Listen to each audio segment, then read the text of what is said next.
안녕하십니까. 건강소통 보장 전환테라피입니다. 오늘 저와 함께 걸어가실 책은요, 에피테토스 인생 수업입니다. 오늘 이 책을 제가 여러분께 강추하는 이유는요, 제가 인생이 방황될 때, 마음이 불안할 때 저에게 큰 가르침을 주는 책이기 때문입니다.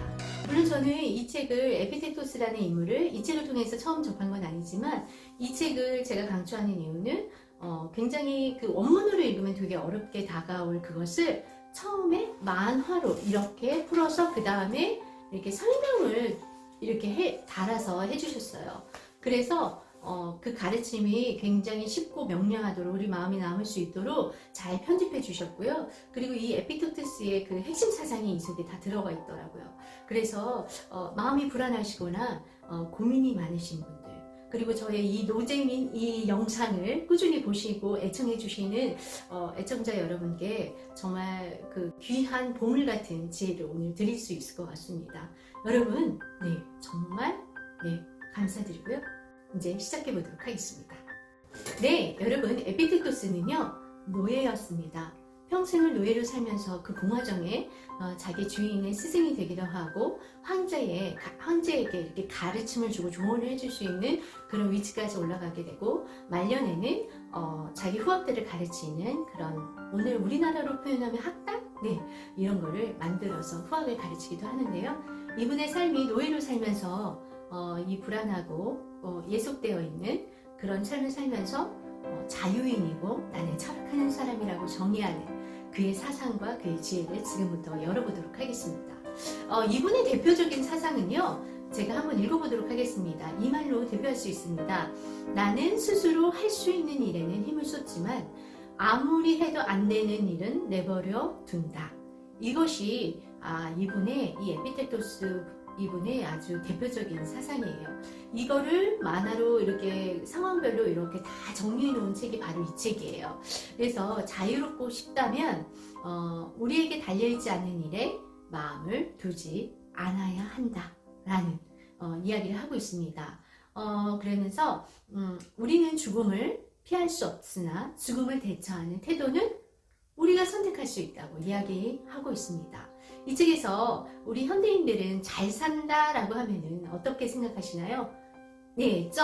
돈을 생각하잖아요. 근데 이제 그리스어에는요, 아우젠이라는 이 행복하게 산다는 의미라고 정의하고 있었습니다. 이 잘 산다, 행복하다. 여러분 행복하십니까?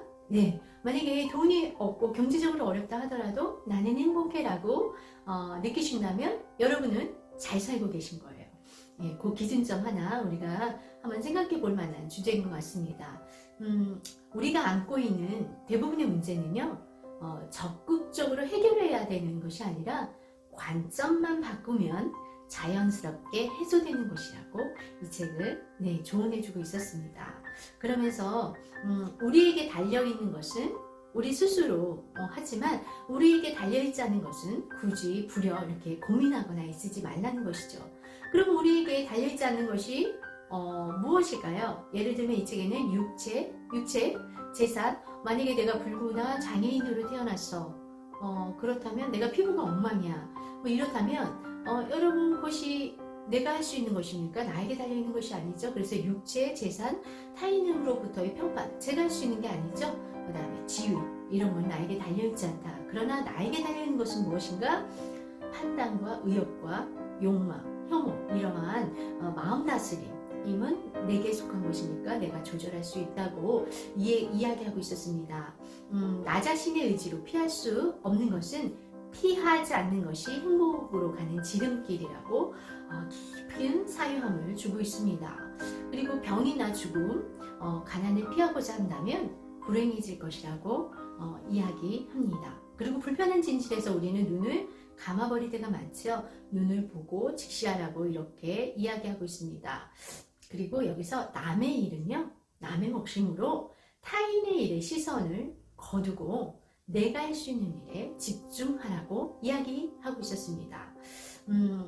그러니까 자유롭다는 그 말은 그 자유로움으로 나아가는, 이분이 노예셨잖아요. 그러니까 그거에 대해서 얼마나 사유를 많이 하셨겠어요. 그래서 이분이 하신 얘기가 자유롭게 사는 유일한 길은요, 무엇보다 자신의 의지에 따라 충분히 사는 것이라고 이야기하고 있었습니다.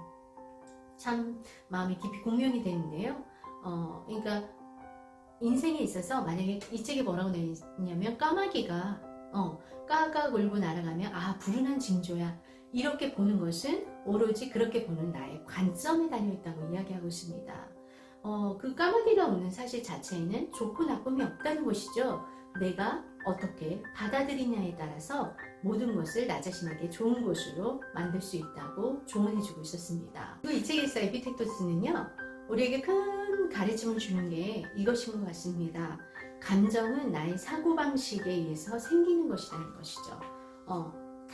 수동적인 것이 아니라는 것이죠. 그래서 사람을 불행하게 만드는 것은 일 자체, 그걸 프라그마라고 하는데 이게 아니고 그 일에 관한 믿음, 도그마라고 이야기하고 있었습니다. 그 부정적인 감정은 자신도 인식하지 못한 채 그 판단을 만들어냅니다. 부정적인 감정에 빠지는 원인이 외부의 탓일 수도 있지만 실상은 굳어버린 자기 판단에서 벗어나지 못하고 스스로 스트레스의 씨앗을 마구 뿌린 결과일 수 있다고 사유해보라고 이 책은 조언하고 있었습니다. 그래서 이미지 트레이닝을 굉장히 강조하고 있었는데요.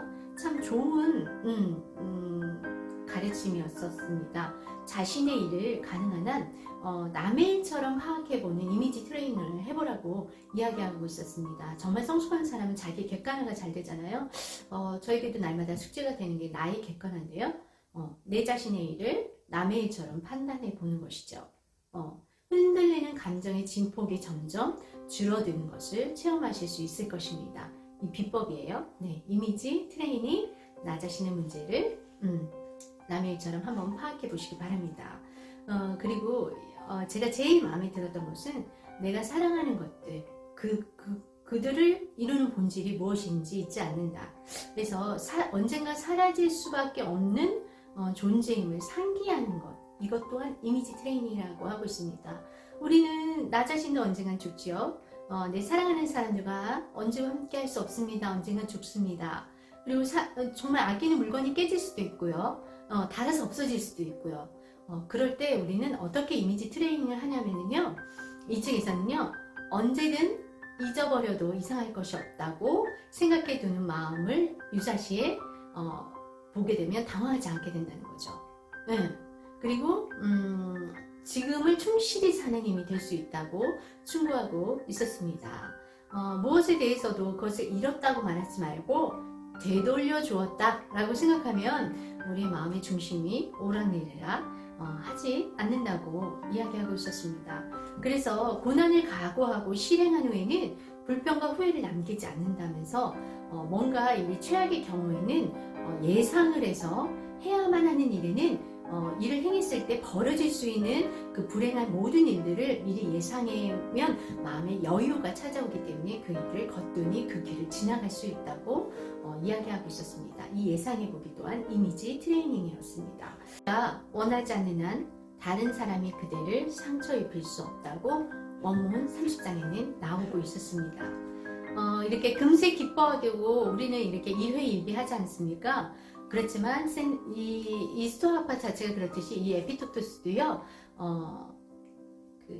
있는 사실 그대로 보라는 거 충고하고 있었어요. 그러니까 타인도 자신도 비난하지 않는 것이 교육받은 사람의 행동이라는 것이죠. 나 자신을 이렇게 책망하는 단계는 이제 교육을 막 시작한 사람. 아예 무슨 일이 생기면 타인 탓만 하는 사람은 아직 시작도 안 한 사람이고 나 자신을 탓하는 사람은 이제 교육에 막 입문한 사람. 타인도 자신도 비난하지 않는 것이 교육받은 사람의 행동이라고 이야기하고 있었습니다. 그리고 저한테 주는 또한 방점은요. 독선적인 정의감을 휘두르지 않는다. 예를 들어 보겠습니다. 이 책 예화인데요. 대낮부터 낮술을 하고 술주정을 하고 있는 어떤 한 남성이 있습니다. 지나가는 사람이 어떻게 생각하겠어요? 저렇게 일도 안 하고 대낮부터 술만 먹고 거렁뱅이구나 이런 생각이 들잖아요. 근데 그거를 에피테토스는 판단하지 말라고 합니다. 그리고 마을 사람들이 그 사람이 저러고 있는 거를 다 이해하더랍니다. 물어보니 이 사람은 그 전날 부인이 하늘나라로 갔기 때문에 괴로워서 저러고 있는 것이라는 것을 그 마을 사람들은 다 알고 있는 것이죠. 그래서 우리는 그렇게 자기의 정의감을 가지고 함부로 독선을 휘두르거나 판단해서는 안 된다고 이야기하고 있었습니다. 그래서 항상 자신의 마음에 주의를 기울이고 그 내면을 성찰하는 것만이 성장하고 나아가는 길이라고 이 책에서 이야기하고 있었습니다. 그래서 내가 가진 장점이란 심상을 바르게 사용하는 능력이라고 이 책에서 이야기하고 있었습니다. 우리의 관심이 타인에게 흐르지 말고 오로지 자신의 마음을 향해야 한다고 이 책은 굉장히 여러 번 이야기하고 있었습니다. 역경이야말로 자기 자신의 능력을 재조명하는 기회라고 마지막으로 깊이 이렇게 저도 한 번 더 읽을 건데요. 깊이 사유하면서 내 삶 가운데 적용할 수 있고 또 이미지 트레이닝 할 수 있는 것들이 많이 있습니다. 그래서 여러분께 강추하고요. 세네갈과 함께 한번 더 깊이 보시기를 권유드립니다. 에피테토스 같은 경우는요. 이분의 사상이 자기 삶을 그렇게 사셨습니다. 너무나 훌륭하게 노예이지만 그 환경 속에서도 너무나 이 자기 생각대로 사셨습니다. 그래서 너무 존경하고요. 존경스럽습니다. 마음이 흔들릴 때, 뭔가를 판단해야 될 때, 누군가의 지혜를 원하고자 할 때 이 책을 열어서 여러분에게 좋은 가르침을 얻길 바라겠습니다. 여러분, 이 노잼인 저희 영상을 시청해 주셔서 너무 감사드려요. 그렇지만 제가 그거에 보답하는 마음으로 그 내용이 알차고 정말 제 영상에 대해서 시청해 주시는 애청자 여러분께 보답하는 마음으로 날마다 저도 선정하는 데 애를 쓰고 있거든요. 그래서 여러분과 함께 더욱더 발전하고 성장해가는 여러분들 제가 됐으면 좋겠습니다. 남은 시간도 여러분 행복하시고요. 저도 또 내일 더 성장의 모습을 찾아보도록 하겠습니다. 여러분 화이팅 하세요.